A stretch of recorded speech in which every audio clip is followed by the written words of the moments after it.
Hello दोस्तों, तो आज की क्लास में हम प्रतिशत के और कुछ नए सवाल लेकर आए हैं। हमें दिया गया है यदि 24 का 25% प्लस x का 20% 16 है तो x का मान क्या होगा।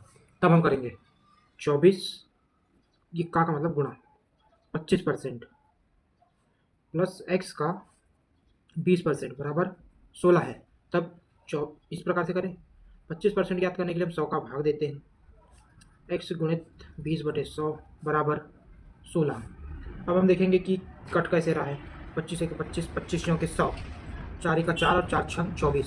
यहाँ बचा हमारे सिर्फ 6। तो 20 का 20 और 20 का 25 100। तो 6 प्लस एक्स अपॉन 5 इक्वल 16।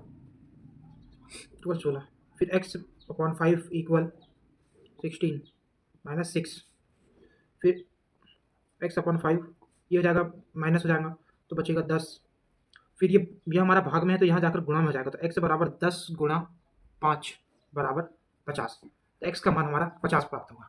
इस प्रकार से हम इसका हल निकालेंगे। अब हम अगला सवाल देखते हैं। अब हमारा अगला सवाल है, किसी संख्या को 75% प्राप्त करने के लिए उस संख्या में कितने का गुणा करना होगा। तब हम वह संख्या मान लेते हैं। माना कि वह संख्या x है। माना कि वह संख्या x है, तो हमें x का 75% क्या 75% बराबर होगा। 75% प्राप्त करने के लिए x का गुणा 75/100 करेंगे। x का गुणा 75/100 करेंगे। तो हम यह देखते हैं किससे करते हैं।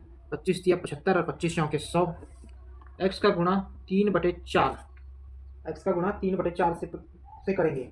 तब संख्या का 75% प्राप्त करने के लिए हमें किसी संख्या में उस संख्या में 3/4 का गुणा करना पड़ेगा। इसीलिए 75% प्राप्त करने के लिए उस संख्या में 3/4 का गुणा करेंगे। ये होगा आंसर 3/4। अब हम अगला सवाल देखते हैं। y का x% प्लस x का y% क्या होगा। तब y का x% ज्ञात करने के लिए हमें x/100 करना होगा, प्लस x का y% ज्ञात करने के लिए x का गुणा करके y के बटे में 100 करना पड़ेगा।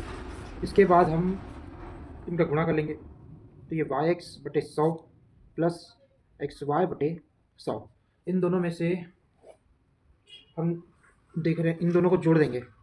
तब क्या प्राप्त होता है हमें 100/2xy। गुणा में आगे पीछे कर सकते हैं, इसलिए 2x/100। तब यह हो जाएगा xy का 2/100। तब xy का 2% इसका आंसर होगा, क्योंकि इसके बटे में 100 है तो इसे हम 2% के रूप में लिख सकते हैं। धन्यवाद।